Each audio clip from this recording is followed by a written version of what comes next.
নমস্কাৰ সকলোকে স্বাগতম জনাইছো নিমাত ষ্টাডি পইণ্ট চেনেলটোলৈ।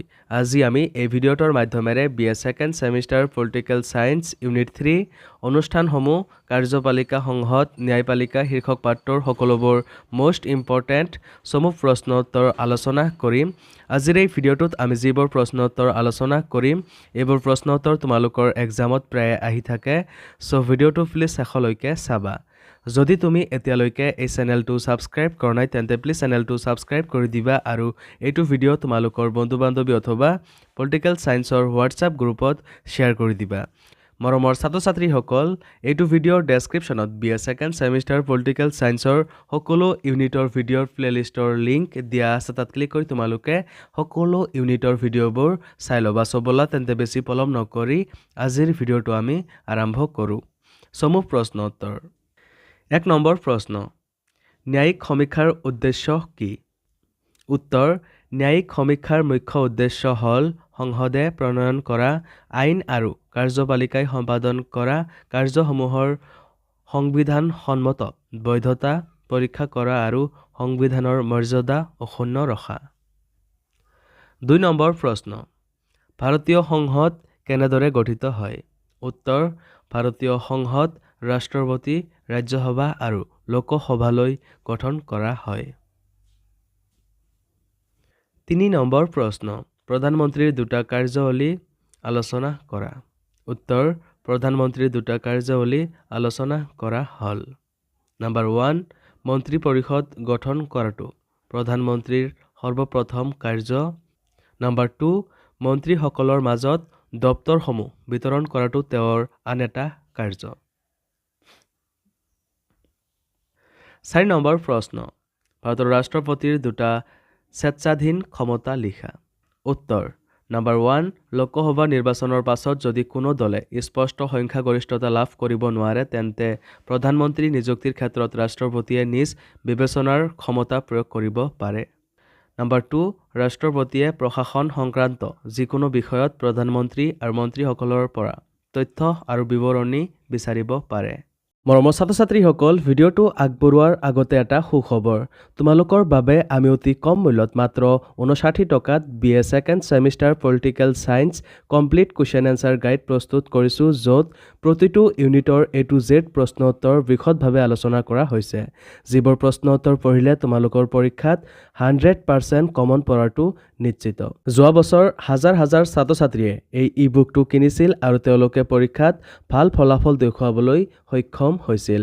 তোমালোকেও যদি মাত্ৰ 59 টকাত এই ই-বুকটো পাৰচেজ কৰিব বিচৰা তেন্তে এইটো ভিডিঅ'ৰ ডেছক্ৰিপশ্যন বা পিন কমেণ্টত দিয়া লিংকত ক্লিক কৰি ই-বুকটো ডাইৰেক্ট ডাউনলোড কৰি লৈ লোৱা অথবা স্ক্ৰীণত দিয়া হোৱাটছআপ নাম্বাৰত আমাৰ টীমৰ লগত কণ্টেক্ট কৰি নিশ্চিন্ত মনে ই-বুকটো পাৰচেজ কৰি লৈ লোৱা। ধন্যবাদ। 5 নম্বৰ প্ৰশ্ন, উচ্চতম ন্যায়ালয়ৰ দুটা মৌলিক ক্ষেত্ৰাধিকাৰ উল্লেখ কৰা। উত্তৰ, উচ্চতম ন্যায়ালয়ৰ দুটা মৌলিক ক্ষেত্ৰাধিকাৰ উল্লেখ কৰা হ'ল। ক, ৰাজ্যসমূহৰ মাজত বা ৰাজ্য আৰু কেন্দ্ৰৰ মাজত উদ্ভৱ হোৱা বিবাদ। খ, ভাৰতৰ ৰাষ্ট্ৰপতি আৰু উপৰাষ্ট্ৰপতিৰ নিৰ্বাচন সংক্ৰান্ত কোনো বিবাদ। 6 নম্বৰ প্ৰশ্ন, মন্ত্ৰী পৰিষদৰ দুটা বৈশিষ্ট্য লিখা। উত্তৰ, নম্বৰ 1, সমূহীয়া দায়বদ্ধতা। মন্ত্ৰী পৰিষদ চৰকাৰৰ নীতি আৰু কাৰ্যৰ বাবে সংসদৰ ওচৰত যুটীয়াভাৱে দায়বদ্ধ। নম্বৰ 2, গোপনীয়তা। মন্ত্ৰী পৰিষদৰ আলোচনা আৰু সিদ্ধান্তসমূহ গোপন ৰখাটো ইয়াৰ এটা গুৰুত্বপূৰ্ণ বৈশিষ্ট্য। 7 নম্বৰ প্ৰশ্ন, প্ৰধানমন্ত্ৰীক কেনেকৈ নিৰ্বাচিত কৰা হয়? উত্তৰ, সংবিধানৰ ৭৫ নং অনুচ্ছেদ অনুসৰি ৰাষ্ট্ৰপতিয়ে প্ৰধানমন্ত্ৰী নিযুক্তি দিয়ে। সংসদীয় ব্যৱস্থা অনুসাৰে লোকসভাত সংখ্যাগৰিষ্ঠতা লাভ কৰা দলৰ নেতা বা দলপতিজনক ৰাষ্ট্ৰপতিয়ে প্ৰধানমন্ত্ৰী হিচাপে নিযুক্তি দিয়ে। 8 নম্বৰ প্ৰশ্ন, বাজেট কি? বাজেট কোনে পাছ কৰে? উত্তৰ, বাজেট হ'ল চৰকাৰৰ বাৰ্ষিক আয়-ব্যয়ৰ এক বিস্তৃত পৰিকল্পনা। বাজেট সংসদৰ দুয়োখন সদনে অনুমোদন কৰে আৰু ৰাষ্ট্ৰপতিয়ে ইয়াত সন্মতি প্ৰদান কৰে। 9 নম্বৰ প্ৰশ্ন, ন্যায়পালিকা কাক বোলে? উত্তৰ, চৰকাৰৰ যিটো বিভাগে দেশৰ সকলো বিচাৰ কাৰ্য সম্পাদন কৰে সংবিধান ব্যাখ্যা কৰে আৰু নাগৰিকৰ অধিকাৰ ৰক্ষা কৰে তাক ন্যায়পালিকা বুলি কোৱা হয়। 10 নম্বৰ প্ৰশ্ন। লোকসভাৰ অধ্যক্ষৰ দুটা মূল ভূমিকা লিখা। উত্তৰ, লোকসভাৰ অধ্যক্ষৰ দুটা মূল ভূমিকা হ'ল নম্বৰ 1 লোকসভাত সভাপতিত্ব কৰা আৰু সভাৰ কাৰ্যাৱলী সুশৃংখলভাৱে পৰিচালনা কৰা। নম্বৰ 2 লোকসভাৰ সদস্যসকলৰ অধিকাৰ আৰু মৰ্যাদা ৰক্ষা কৰা। 11 নম্বৰ প্ৰশ্ন। ভাৰতৰ উচ্চতম ন্যায়ালয়ে কেতিয়া পৰামৰ্শমূলক ক্ষমতা ভোগ কৰে? উত্তৰ, ৰাষ্ট্ৰপতিয়ে যদি অনুভৱ কৰে যে আইন বা তথ্য সংক্ৰান্ত কোনো গুৰুত্বপূৰ্ণ প্ৰশ্ন উদ্ভৱ হৈছে বা হোৱাৰ সম্ভাৱনা আছে, তেন্তে তেওঁ উচ্চতম ন্যায়ালয়ৰ পৰামৰ্শ বিচাৰিব পাৰে। এনে ক্ষেত্ৰত উচ্চতম ন্যায়ালয়ে পৰামৰ্শমূলক ক্ষমতা প্ৰয়োগ কৰে। 12 নম্বৰ প্ৰশ্ন। ভাৰতৰ সংসদত কিয় দুটা সদন আছে? উত্তৰ, ক দ্বিসদনীয় বিধানমণ্ডলে সমাজৰ বিভিন্ন শ্ৰেণী আৰু জনগোষ্ঠীৰ লোকক প্ৰতিনিধিত্ব কৰাৰ সুযোগ দিয়ে।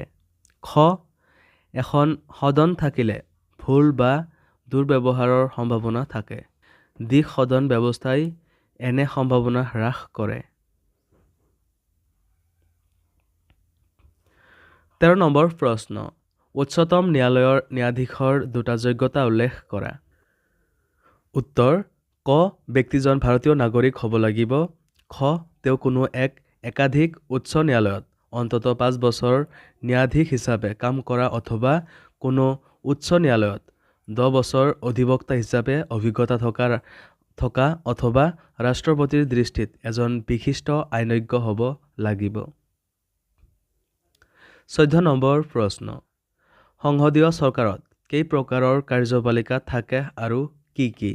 উত্তৰ, ভাৰতৰ সংসদীয় চৰকাৰত 2 প্ৰকাৰৰ কাৰ্যপালিকা আছে, যেনে নামমাত্ৰ কাৰ্যপালিকা আৰু প্ৰকৃত কাৰ্যপালিকা।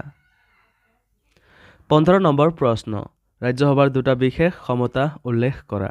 উত্তৰ, নম্বৰ 1 ৰাজ্যসভাই 312 নং অনুচ্ছেদ অনুসৰি এটা বা তাতকৈ অধিক সৰ্বভাৰতীয় সেৱাৰ সৃষ্টি কৰিব পাৰে। নম্বৰ 2 ৰাজ্যসভাই ভাৰতৰ উপৰাষ্ট্ৰপতিক অপসাৰণৰ বাবে প্ৰস্তাৱ উত্থাপন কৰিব পাৰে।